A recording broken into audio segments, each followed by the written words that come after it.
അതോ കാഷ്വലായിട്ട് വന്ന് ഇൻ്റർവ്യൂ പങ്കെടുക്കുന്നതാണോ? പിന്നെ ഇൻ്റർവ്യൂവിന് എഴുത്ത് പരീക്ഷയുടെ 20% മാർക്കാണ്. ആ സബ്ജക്റ്റിൽ നിന്നുള്ള ക്വസ്റ്റ്യൻസ് ഉണ്ടാവും, അപ്ഡേറ്റഡ് ആയിട്ടുള്ള ഉണ്ടാവും. നമ്മൾ നമ്മുടേതായ ഒരു പേഴ്സണാലിറ്റി കൂടെ, വ്യക്തിത്വം കൂടെ നമ്മൾ അവിടെ പ്രസന്റ് ആവുകയാണ് ചെയ്യുന്നത്. Hi all, welcome to Eju's academy. ഇന്ന് നമ്മോടൊപ്പം പോഡ്കാസ്റ്റിലുള്ളത് സിൽവരാജ് സാറാണ്. സാർ മുൻ PSC മെമ്പറാണ്. സോ നമ്മുടെ ഈ ഒരു സെഷനിൽ നമ്മൾ കവർ ചെയ്യാനായിട്ട് ഉദ്ദേശിക്കുന്നത് PSCയുടെ ഇൻ്റർവ്യൂവിന് എങ്ങനെ പ്രിപ്പയർ ചെയ്യാം എന്നുള്ള കാര്യങ്ങളാണ്. നമുക്ക് ഡീറ്റെയിൽ ആയിട്ട് സാറിനോട് തന്നെ ചോദിച്ചറിയാം. Welcome sir. ഓക്കെ, അപ്പോൾ ശരിക്കും ഒരു PSC ഇൻ്റർവ്യൂവിന് തയ്യാറെടുക്കുന്ന ഒരു ഉദ്യോഗാർത്ഥിയെ സംബന്ധിച്ചിടത്തോളം വളരെ ടെൻഷനുള്ളൊരു കാര്യമാണ്. എങ്ങനെയാണ് ഇൻ്റർവ്യൂവിന് ചോദ്യങ്ങൾ വരിക, എങ്ങനെ അത് ഫേസ് ചെയ്യണം എന്നുള്ള കാര്യങ്ങളൊക്കെ. സോ എങ്ങനെയാണ് ശരിക്കും ഒരു ഇൻ്റർവ്യൂവിന് നന്നായിട്ട് പ്രിപ്പയർ ചെയ്യേണ്ടത് എന്നുള്ളതൊന്ന് സാറൊന്ന് പറയാമോ? നമ്മൾ PSC ഇൻ്റർവ്യൂവിനെ സംബന്ധിച്ച് പ്രധാനമായും നമ്മൾ നോക്കേണ്ട രണ്ട് കാര്യങ്ങളുണ്ട്. ഒന്ന്, ഒരു റിട്ടേൺ പരീക്ഷ കഴിഞ്ഞതിന് ശേഷമായിരിക്കും ഭൂരിഭാഗം പോസ്റ്റുകളിലും ഇൻ്റർവ്യൂവിന് കുട്ടികൾ അറ്റൻഡ് ചെയ്യുന്നത്. അപൂർവം ചില പോസ്റ്റുകളിൽ മാത്രം കാൻഡിഡേറ്റിന് എണ്ണം കുറവാണെങ്കിൽ അവിടെ ടെസ്റ്റ് നടത്താതെ ആ നിയമാനുസൃതം ഉള്ള എണ്ണത്തിനകത്ത് നിന്നുകൊണ്ട് തന്നെ അവർക്ക് ഇൻ്റർവ്യൂ മാത്രം നടത്തി അവരുടെ റാങ്ക് നിശ്ചയിക്കുന്ന ഒരു സംവിധാനമുണ്ട്. പിന്നെ ടീച്ചിങ് പോസ്റ്റൊക്കെ വരുന്ന സന്ദർഭത്തിൽ അവിടെ അക്കാഡമിക് ക്വാളിഫിക്കേഷൻ്റെ മാർക്ക് അതൊരു പ്രധാന മാനദണ്ഡം. അതിനൊരു നിശ്ചിത ശതമാനം എടുക്കും. എഴുത്ത് പരീക്ഷ ഉണ്ടെങ്കിൽ അതിൻ്റെ മാർക്ക് അതുപോലെ എടുക്കും, 100-ന് എത്രയാണെന്നുള്ളത് എടുക്കും. പിന്നെ ഇൻ്റർവ്യൂവിന് എഴുത്ത് പരീക്ഷയുടെ 20% മാർക്കാണ് ഇൻ്റർവ്യൂ മാക്സിമമായിട്ട് ഫിക്സ് ചെയ്യുന്നത്. അപ്പോൾ റാങ്ക് നിശ്ചയിക്കുമ്പോൾ അക്കാഡമിക് ക്വാളിഫിക്കേഷൻ്റെ മാർക്ക് എത്ര പെർസെൻറ്റേജ് പ്ലസ് എഴുത്ത് പരീക്ഷയുടെ മാർക്ക്, PSC എഴുത്ത് പരീക്ഷ മാർക്ക് ഉണ്ട്, അത് പ്ലസ് പിന്നെ ഇൻ്റർവ്യൂവിൻ്റെ 20-നുള്ള എത്രയാണോ ആ കുട്ടി നേടുന്നത് ആ മാർക്ക്. ഒപ്പം ചില പോസ്റ്റുകളിൽ അവർക്ക് ഗ്രേസ് മാർക്ക് കൊടുക്കാറുണ്ട്. ഉദാഹരണം, ടീച്ചിങ് പോസ്റ്റ് വരുന്ന ഒരാൾ PhD ക്വാളിഫിക്കേഷൻ ഉണ്ടെങ്കിൽ PhD ക്വാളിഫിക്കേഷൻ അതിനകത്ത് യോഗ്യതയിൽ ഇൻസിസ്റ്റ് ചെയ്യാതിരിക്കുകയും ഹയർ ക്വാളിഫിക്കേഷൻ അക്വയർ ചെയ്തിട്ടുണ്ടെങ്കിൽ അതിന് നിശ്ചിത ഗ്രേസ് മാർക്ക് കൊടുക്കും. ഒപ്പം തന്നെ അവർക്ക് സ്റ്റേറ്റ് തലത്തിൽ അവർക്ക് കായിക മത്സരങ്ങളിൽ, അതായത് സ്പോർട്സ് ആർട്സ് കോമ്പറ്റീഷൻസിലും മറ്റ് മേഖലകളിലും അവർക്ക് നിയമാനുസൃത അച്ചീവ്മെൻ്റ് ഉണ്ടെങ്കിൽ അതിന് കാലാകാലങ്ങളിൽ നിശ്ചയിച്ചിട്ടുള്ള ഗ്രേസ് മാർക്ക് അവർക്ക് നൽകാറുണ്ട്. ഇതെല്ലാം കൂടെ കൂട്ടിയാണ് റാങ്ക് നിശ്ചയിക്കുന്നത്. അപ്പോൾ അത് ഇൻ്റർവ്യൂവിൽ വരുന്ന സന്ദർഭത്തിൽ പ്രത്യേകമായി ഓർക്കേണ്ട കാര്യം, അവിടെ അവർ സബ്ജക്റ്റ് നോളജ് പ്രത്യേകമായിട്ട് നോക്കും. മറ്റൊന്ന് അവർ സ്കില്ല് അല്ലെങ്കിൽ ആപ്റ്റിറ്റ്യൂഡ് ഒക്കെ നോക്കാറുണ്ട്. പിന്നെ അവരെങ്ങനെ പ്രസൻറ്റ് ചെയ്യുന്നു, സബ്ജക്റ്റ് എങ്ങനെ പ്രസൻറ്റ് ചെയ്യുന്നു. പിന്നെ അവർ മിക്കവാറും എക്സ്പീരിയൻസ് ഉള്ള ആളുകൾ വരുന്ന സന്ദർഭത്തിൽ അവർ മുൻപ് വർക്ക് ചെയ്തിരുന്ന സ്ഥാപനത്തിൽ അവർ എപ്രകാരമാണ് വർക്ക് ചെയ്തത്, ആ വർക്കിനെ കുറിച്ചുള്ള അവരുടെ ഒരു വിശദീകരണം ചോദിക്കാറുണ്ട്. അപ്പോൾ ഇത് പരിഗണിച്ച പിന്നെ ഇതെല്ലാം നോക്കിയിട്ടാണ് ഇൻ്റർവ്യൂവിൻ്റെ മാർക്ക് നിശ്ചയിക്കുന്നത്. മൊത്തത്തിൽ ഒരു പോസ്റ്റിലേക്ക് അവർ വരുമ്പോൾ ആ പോസ്റ്റിന് അനുയോജ്യമായ രീതിയിലുള്ള ഒരു തയ്യാറെടുപ്പ് നടത്തിയിട്ടുണ്ടോ എന്നത് പ്രധാനപ്പെട്ട ഒരു ഘടകമാണ്. സബ്ജക്റ്റ് നോളജ് വേണം. റീസെൻ്റായിട്ടുള്ള ആ മേഖലയിലുള്ള അവരുടെ അറിവ് എത്രമാത്രം അവർ കൈവരിച്ചിട്ടുണ്ട് എന്നത് അവർ മനസ്സിലാക്കണം. പിന്നെ അതിൻ്റെ സ്കില്ല് അത് എത്രയാണെന്നുള്ളത് പ്രധാന ഒരു പ്രസൻറ്റേഷൻ്റെ നല്ലൊരു ക്രൈറ്റീരിയയാണ്. സബ്ജക്റ്റ് നോളജ് നല്ല ക്രൈറ്റീരിയയാണ്. ആപ്റ്റിറ്റ്യൂഡ്, ജോലി ചെയ്യാനുള്ള ഉണ്ടോ, താല്പര്യമുണ്ടോ. അവരുടെ ഇൻ്റർവ്യൂ നടത്തുമ്പോൾ തന്നെ അറിയാം അവർ വളരെ സീരിയസ് ആയിട്ടാണ് ഇൻ്റർവ്യൂ വന്നിട്ടുള്ളത്, അതോ കാഷ്വലായിട്ട് വന്ന് ഇൻ്റർവ്യൂ പങ്കെടുക്കുന്നതാണോ, ഇതൊക്കെ അസസ് ചെയ്യുന്നു. അത് പേഴ്സണാലിറ്റി എല്ലാം അവർ അസസ് ചെയ്യും. ചെയ്തിട്ടാണ് ഏറ്റവും അനുയോജ്യമായ ഉദ്യോഗാർത്ഥികളെ പോസ്റ്റിലേക്ക് നിശ്ചയിക്കുക എന്നതാണ് PSCയുടെ പ്രധാനപ്പെട്ട ധർമ്മം എന്ന് പറയുന്നത്. ഇതൊരു ചടങ്ങ് മാത്രമല്ല. ശരിക്കും മനസ്സിലായ ആൾക്കാർ പറയാൻ പല ഇൻ്റർവ്യൂകളും ചടങ്ങുകളാണെന്ന് പറയും. പക്ഷേ PSC ഇൻ്റർവ്യൂ അങ്ങനെയല്ല. വ്യക്തമായ PSC അംഗങ്ങളുടെ സാന്നിധ്യം, സബ്ജക്റ്റ് എക്സ്പെർട്ടിൻ്റെ സാന്നിധ്യം, ഡിപ്പാർട്ട്മെൻറ്റ് പ്രതിനിധികളുടെ സാന്നിധ്യം, ഇതെല്ലാം കൂടെ ജോയിൻ്റ് ആയിട്ടാണ്, അല്ലെങ്കിൽ കമ്പൈൻഡ് ആയിട്ടാണ് ഇവർ ഇതിനകത്ത് അസസ് ചെയ്യുന്നത്. അസസ് ചെയ്തിട്ട് ഒരു കൂട്ടായ തീരുമാനമാണ് ഇവർ എടുത്ത് ഇത് നിശ്ചയിക്കുന്നത്. അതായത് PSC ഇൻ്റർവ്യൂ നടത്തുമ്പോൾ PSC ഇൻ്റർവ്യൂ ബോർഡിൻ്റെ ഒരു ചെയർപേഴ്സൺ ഉണ്ടാവും, പിന്നെ ഒരു ബോർഡ് മെമ്പർ ഉണ്ടാവും, പിന്നെ ഒരു സബ്ജക്ട് എക്സ്പേർട്ട് ഉണ്ടാവും, അല്ലേ? മിനിമം ഒരു 3-4 മെമ്പേഴ്സ് നമ്മുടെ ഇൻ്റർവ്യൂ പാനലിൽ ഉണ്ടാവും. അത് ഓരോ തസ്തികയുടെ നിലവാരം പോലെ ഇരിക്കും. ഇപ്പോൾ ഏറ്റവും താഴ്ന്ന നിലവാരത്തിൽ തസ്തികയാണെങ്കിൽ എക്സാമ്പിൾ നേഴ്സ് അല്ലെങ്കിൽ എന്നുള്ള ഹെൽത്ത് ഡിപ്പാർട്ട്മെൻറ്റ് ജോലി ചെയ്യുന്ന അല്ലെങ്കിൽ എന്താ പറയാം ഈ GNM ക്വാളിഫിക്കേഷൻ വരുന്നത് LP സ്കൂൾ അസിസ്റ്റൻറ്റ് ഇങ്ങനെയൊക്കെ വരുന്ന സന്ദർഭത്തിൽ ആൾക്കാർ ചിലപ്പോൾ ഒരു മെമ്പറോ ഒന്നിലധികം മെമ്പറോ ഉണ്ടാവും. പിന്നെ എല്ലാത്തിലും സബ്ജക്റ്റ് എക്സ്പെർട്ട് ഉണ്ടാവും. ആ ഡിപ്പാർട്ട്മെൻറ്റ് അത് ആ മേഖലയോട് ബന്ധമുള്ള ആൾക്കാരുണ്ടാവും. പിന്നെ ആ ഡിപ്പാർട്ട്മെൻറ്റ് ഉയർന്ന ഉദ്യോഗസ്ഥനോ തലവനോ അതിൻ്റെ ആളായിട്ടുണ്ടാവും.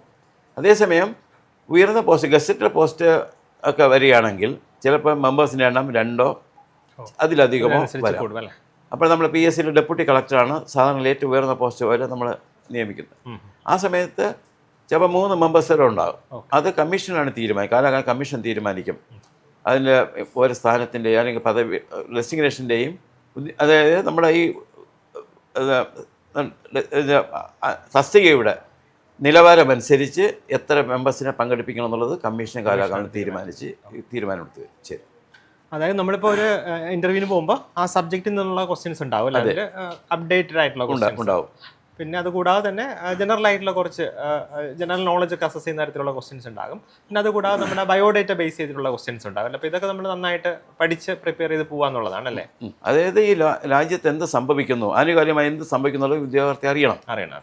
പ്രത്യേകിച്ച് ഒരു തസ്തിക ഒരു ഓഫീസിൽ പോകുമ്പോൾ ഹെൽത്ത് ഡിപ്പാർട്ട്മെൻറ്റ് ജോലിക്ക് വരുന്ന കുട്ടി ഒരു ഉദ്യോഗാർത്ഥി ഹെൽത്ത് മേഖല ആരോഗ്യ മേഖല എന്തൊക്കെ ഇപ്പം സംഭവിക്കുന്നു, പുതിയ പുതിയ സംഭവങ്ങൾ എന്തൊക്കെ നടക്കുന്നു എന്നുള്ളത് വ്യക്തമായി അറിയണം. അപ്പോൾ ഒന്നുകിൽ വായനയിലൂടെ അറിയണം, അല്ലെങ്കിൽ മീഡിയാസിലൂടെ അറിയണം, അല്ലെങ്കിൽ ചോദിച്ച് മനസ്സിലാക്കണം. ഇതൊക്കെ മനസ്സിലാക്കി അയാളുടെ അറിവ് അപ്ഡേറ്റ് ചെയ്യണം. അവിടെ ആ മേഖലയുടെ അറിവ് വേണം.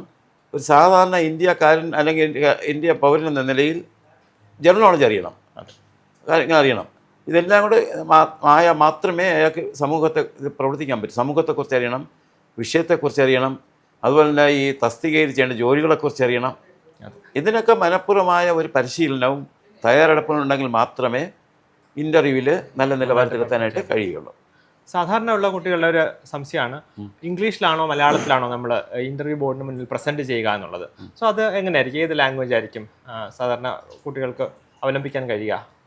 അങ്ങനെ പ്രത്യേകമായി ഒരു എൻ്റെ അറിവനുസരിച്ച് അങ്ങനെ നിയമം എഴുതി വച്ചിട്ടില്ല. പക്ഷേ ഒരു സത്യാനത്തുണ്ട്. അതായത് ഒരു ഇംഗ്ലീഷ് അധ്യാപകൻ്റെ ഇൻ്റർവ്യൂ നടക്കുമ്പോൾ ആ ഉദ്യോഗാർത്ഥി ഇംഗ്ലീഷിൽ തന്നെ ആൻസർ പറയുന്നതാണ് അഭികാമ്യം. ഇപ്പോൾ ലാംഗ്വേജ് മറ്റേതിന് ഉറുദു അധ്യാപകൻ, അതുപോലെ തന്നെ ഇത് അറബിക് അധ്യാപകൻ, ഹിന്ദി അധ്യാപകൻ, ഇങ്ങനെയുള്ള പോസ്റ്റുകൾ വരുമ്പോൾ ഇൻ്റർവ്യൂലൂടെ അവരുടെ ഒരു ഭാഷാ എന്താണ് കമ്മ്യൂണിക്കേഷൻ സ്കില്ലിലൂടെയാണ് നമ്മൾ വാല്യൂറ്റ് ചെയ്യുന്നത്. ഇംഗ്ലീഷ് അധ്യാപകൻ ഇംഗ്ലീഷ് സംസാരിക്കാൻ അറിയില്ലെങ്കിൽ ആ അധ്യാപകന് എങ്ങനെ കുട്ടികളെ പഠിപ്പിക്കാൻ കഴിയും? അതേസമയം സെക്രട്ടറി അസിസ്റ്റൻ്റ് വരുന്നു, അതല്ല എങ്കിൽ നമ്മളൊരു സാധാരണ ഹൈസ്കൂൾ അധ്യാപകൻ വരുന്നു, ലാംഗ്വേജ് അല്ലാത്ത, അവർക്ക് ഇംഗ്ലീഷിലും മലയാളത്തിലും അവർ ചെയ്യാം. അത് ആ സമയത്ത് ചോദ്യകർത്താവ് ചോദിക്കുന്ന ചോദ്യത്തിൻ്റെ ലാംഗ്വേജ് അനുസരിച്ച് ഉദ്യോഗാർത്ഥിക്ക് ആൻസർ പറയാനുള്ള സ്വാതന്ത്ര്യം ഉണ്ട്. അതുപോലെ തന്നെ നമ്മൾ ഇൻ്റർവ്യൂ ബോർഡിൻ്റെ മുന്നിൽ പ്രസൻറ്റ് ചെയ്യുമ്പോൾ ഒരു ഉദ്യോഗാർത്ഥിയുടെ ശരീരഭാഷ എങ്ങനെയായിരിക്കും അവർ നമ്മളിൽ നിന്ന് പ്രതീക്ഷിക്കുന്നത്? സാധാരണ രീതിയിൽ ഒരു ഉദ്യോഗാർത്ഥി ഇൻ്റർവ്യൂ വരുമ്പോൾ അത് നല്ല ഒരു പ്രിപ്പയർഡ് ആയിട്ടുള്ള രീതിയിൽ തന്നെ വരണം. ഒരു കാഷ്വലായിട്ട് ഒരു യാത്ര പോകുന്നത് പോലെയോ മറ്റേ രീതിയിൽ വരുന്നത് ഒരിക്കലും അതൊരു സ്വീകാര്യമുള്ള കാര്യമല്ല. കാരണം ഒരു ഇൻ്റർവ്യൂ പങ്കെടുക്കാൻ പോകുന്ന പോസ്റ്റിന് പോകുമ്പോഴേക്കും നീറ്റായി ഡ്രസ്സ് ചെയ്യുക, നന്നായി ബിഹേവ് ചെയ്യുക, അതുപോലെ അവിടെ പോയി ഇൻ്റർവ്യൂ റൂമിൽ പോകുമ്പോൾ അവിടെ നന്നായിട്ട് അവരെ പ്രസൻറ്റ് ചെയ്യുക, അതൊരു പേഴ്സണാലിറ്റിയുടെ ഭാഗമാണ്. വെറുതെ നമുക്കൊരു ജോലി കിട്ടണം, ആ ജോലിക്ക് വേണ്ട എനിക്ക് അതിൻ്റേതായ ഒരു താല്പര്യമുണ്ട് എന്നുള്ള ഫീലിംഗ് അവിടെ അവർ പ്രസൻറ്റ് ചെയ്യണം. അല്ലാതെ കാഷ്വൽ ഡ്രസ്സും ധരിച്ച് കാഷ്വലായി ബുക്ക് മാറേജ് ചെയ്ത് കാഷ്വലായിട്ട് ഹെയർ കോംബ് ചെയ്തൊക്കെ പോകുന്നത് ഒരുപക്ഷേ രാജ്യത്തിൻ്റെ ഇപ്പോൾ രീതി അനുസരിച്ച് ശരിയായിരിക്കാം. പക്ഷേ ഒരു ഇൻ്റർവ്യൂ ബോഡി പോകുമ്പോൾ നമ്മൾ നമ്മുടേതായ ഒരു പേഴ്സണാലിറ്റി കൂടെ വ്യക്തിത്വം കൂടെ നമ്മളവിടെ പ്രസൻറ്റ് ആകാണ് ചെയ്യുന്നത്. അതിൻ്റെ ഡീസൻ്റ്. അപ്പോൾ സ്കൂളിൽ ഒരു അധ്യാപിക വരുന്നു, കാഷ്വൽ ഡ്രസ്സ് ചെയ്ത് വരാൻ പറ്റത്തില്ലല്ലോ. അത് അധ്യാപികയായിട്ട് വരണം. അതൊരു ഉദ്യോഗാർത്ഥി എന്ന നിലയിൽ തന്നെയുള്ള ഡ്രസ്സ് ചെയ്ത് ബിഹേവ് ചെയ്ത് വരുന്നതാണ് എപ്പോഴും നല്ലത് എന്നാണ് എൻ്റെ അഭിപ്രായം. അതുപോലെ തന്നെ നമ്മൾ ഏത് ഡിപ്പാർട്ട്മെൻറ്റിലാണോ ജോലി ചെയ്യാൻ പോകുന്നത് അല്ലെങ്കിൽ ജോയിൻ ചെയ്യാൻ പോകുന്നത്, അപ്പോൾ അതിനെക്കുറിച്ചുള്ള കാര്യങ്ങളൊക്കെ നമ്മൾ അറിഞ്ഞിരിക്കണമായിരിക്കും. അതും റിലേറ്റ് ചെയ്തിട്ടുള്ള ക്വസ്റ്റ്യൻസ് ഒക്കെ പ്രതീക്ഷിക്കാം അല്ലേ? ഇപ്പം നമ്മൾ ഒരു ഡിപ്പാർട്ട്മെൻറ്റിലേക്ക് നമ്മൾ ജോലി ചെയ്യാനായിട്ടാണ് കിട്ടാൻ വേണ്ടിയാണ് ഇൻ്റർവ്യൂ പങ്കെടുക്കുമ്പോൾ നമുക്ക് എപ്പോഴും ഒരു താല്പര്യമുണ്ട്. ഞാൻ ഒരു ഉദ്യോഗസ്ഥൻ എന്ന നിലയിൽ എനിക്ക് ഇന്ന ഡിപ്പാർട്ട്മെൻറ്റിൽ, ഫോർ എക്സാമ്പിൾ സെക്രട്ടേറിയറ്റിൽ അസിസ്റ്റൻ്റായിട്ടാണ് ജോലി റാങ്കിങ്ങിൻ്റെ പങ്കെടുക്കുന്നു എങ്കിൽ ഒരു അന്വേഷണം നടത്തുന്നത് വളരെ നല്ലതാണ്. ജോലി കിട്ടിയിട്ട് പല അയ്യോ ഇതെന്നെ കൊണ്ട് പറ്റത്തില്ല എന്ന് പറഞ്ഞ് പോകുന്നതിനേക്കാൾ നല്ലത് ഫോർ എക്സാമ്പിൾ പക്ഷേ ഞാൻ പഠിച്ച മേഖലയായിട്ട് ബന്ധം കാണുമായിരിക്കാം, അല്ലെങ്കിൽ പഠിച്ച മേഖല ബന്ധം കാണത്തില്ലായിരിക്കാം. പക്ഷേ എനിക്ക് ജോലി കിട്ടിയാൽ ഞാൻ ചെയ്യേണ്ടി വരുന്ന ജോലികൾ ഇതൊക്കെയാണ് എന്നുള്ളൊരു അന്വേഷണം നടത്തുന്നത് എപ്പോഴും ആ ഇൻ്റർവ്യൂവിന് ആ ഉദ്യോഗാർത്ഥിക്ക് ഒരു കോൺഫിഡൻസ് ഉണ്ടാക്കാൻ എപ്പോഴും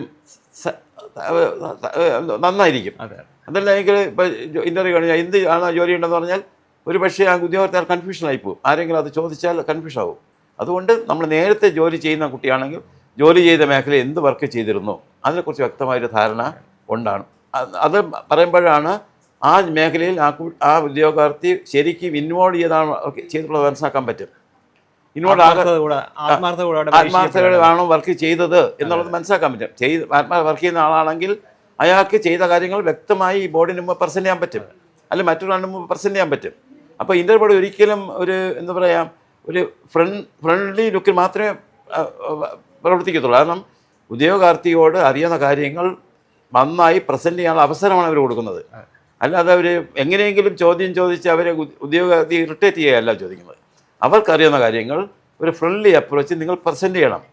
അതാണ് ബോർഡ് പ്രതീക്ഷിക്കുന്നത്. അപ്പോഴും മുമ്പ് വർക്ക് ചെയ്യുന്ന സ്ഥാപനത്തിൽ എന്തൊക്കെ ചെയ്തിരുന്നു, അത് നിങ്ങളുടെ റോൾ എന്തായിരുന്നു, ഇതൊക്കെ വ്യക്തമായി പറയുന്ന ഉദ്യോഗാർത്ഥി ഫ്യൂച്ചറിൽ നന്നായിട്ട് ബിഹേവ് ചെയ്യും. അതുപോലെ ഒരു പുതിയ ജോലിക്ക് ആഗ്രഹിക്കുമ്പോൾ ആ മേഖലയിൽ അദ്ദേഹം ചെയ്യുന്നതെന്ന് അറിയണം. ഇത് രണ്ടും വളരെ പ്രധാനപ്പെട്ട ഒരു കാര്യമാണ്.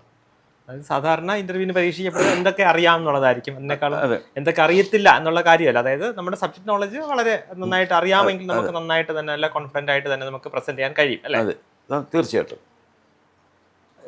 വേറെ എന്തെങ്കിലും കാര്യങ്ങൾ നമ്മൾ ശ്രദ്ധിക്കേണ്ടതായിട്ടുണ്ടോ? അതായത് ഇന്റർവ്യൂ ബോർഡിന്റെ മുന്നിൽ പ്രസന്റ് ചെയ്യുമ്പോഴത്തേക്ക് വേറെ നമുക്ക് അതായത് നമ്മുടെ സബ്ജക്റ്റിൽ നിന്ന് പുതിയ നോളജ് അങ്ങനെ എന്തെങ്കിലും കാര്യങ്ങൾ കൂടെ നമ്മൾ പ്രസന്റ് ചെയ്യേണ്ടതായിട്ടുണ്ടാവുമോ? അത് ഓരോ പോസ്റ്റിനനുസരിച്ചിരിക്കും. ഒരു അധ്യാപക പോസ്റ്റിംഗ് ഒരു എക്സാമ്പിൾ റിസർച്ച് ചെയ്യാൻ ഒരു കാൻഡിഡേറ്റാണ് വരുന്നതെങ്കിൽ ആ റിസർച്ചിനെ കുറിച്ച് അതിൻ്റെ കോൺട്രിബ്യൂഷൻസിനെ കുറിച്ച് ചോദിക്കും. ഭാവിയിൽ ഫ്യൂച്ചർ പ്ലാൻ എന്താണെന്ന് ചോദിക്കാം. അടുത്ത് ഒരു അധ്യാപിക ആയിട്ട് വരുന്ന സന്ദർഭത്തിൽ അവരുടെ മേഖല ടീച്ചിങ് പ്രൊഫഷനിൽ എങ്ങനെ വിദ്യാഭ്യാസ സംവിധാനം നിങ്ങളുടെ ചിന്ത അനുസരിച്ച് എങ്ങനെ ഇമ്പ്രൂവ് ചെയ്യാൻ പറ്റും, അതിന് നിങ്ങൾക്ക് എന്തെങ്കിലും നിങ്ങളുടെ അഭിപ്രായമുണ്ടോ, അങ്ങനെ ചോദിക്കാം. ഇന്ന് ആ മേഖലയിൽ ഇന്ന് നേരിടുന്ന വൈഷമ്യങ്ങൾ, നിങ്ങൾ ആ ഡിപ്പാർട്ട്മെൻറ്റിൽ നിയമിതയായാൽ നിങ്ങൾക്ക് അതിനെ ഏത് രീതിയിൽ അത് ബിൽഡപ്പ് ചെയ്യാൻ പറ്റും, അങ്ങനെ നിങ്ങൾ ആശയം എന്ത്, ഇതൊക്കെ സ്വാഭാവികമായിട്ടും വളർന്നു വരുന്ന ഒരു ഉദ്യോഗാർത്ഥിക്ക് അല്ലെങ്കിൽ ജനറേഷന് വളരെ അത്യാവശ്യമാണ്. വെറുതെ കാഷ്വലായിട്ട് വരിക, ജോലി ചെയ്യുക പോകുകയല്ല. ആ ഡിപ്പാർട്ട്മെൻറ്റിൽ പുതിയ താല്പര്യത്തോടെ ഇനിഷ്യേറ്റീവായിട്ട് അല്ലെങ്കിൽ വലിയ എന്തെങ്കിലും കോൺട്രിബ്യൂഷൻസ് ചെയ്യാനായിട്ട് താല്പര്യമുണ്ടോ, നിങ്ങളുടെ വിഷൻ എന്താണ്, അതിനെക്കുറിച്ച് നിങ്ങളുടെ വിഷൻ എന്താണ് എന്നതൊക്കെ വളരെ പ്രാധാന്യമുണ്ട്. അപ്പം നമ്മൾ ഇത്രയും സമയം നമ്മൾ ഡിസ്കസ് ചെയ്ത് നമുക്ക് എങ്ങനെ ഒരു ഇൻ്റർവ്യൂവിന് വേണ്ടി സക്സസ്ഫുൾ ആയിട്ട് തയ്യാറെടുക്കാം, ഏതൊക്കെ രീതിയിലുള്ള ക്വസ്റ്റ്യൻസ് ആയിരിക്കും വരിക എന്നുള്ള കാര്യങ്ങളാണ്. അപ്പം എനിക്ക് തോന്നുന്നു ഏകദേശമൊക്കെ നമ്മൾ കവർ ചെയ്തു എന്ന് തോന്നുന്നു. അപ്പോൾ നമ്മളോടൊപ്പം ഇത്രയും നേരം ചിലവഴിച്ച സാറിന് നന്ദി. Okay, thank you.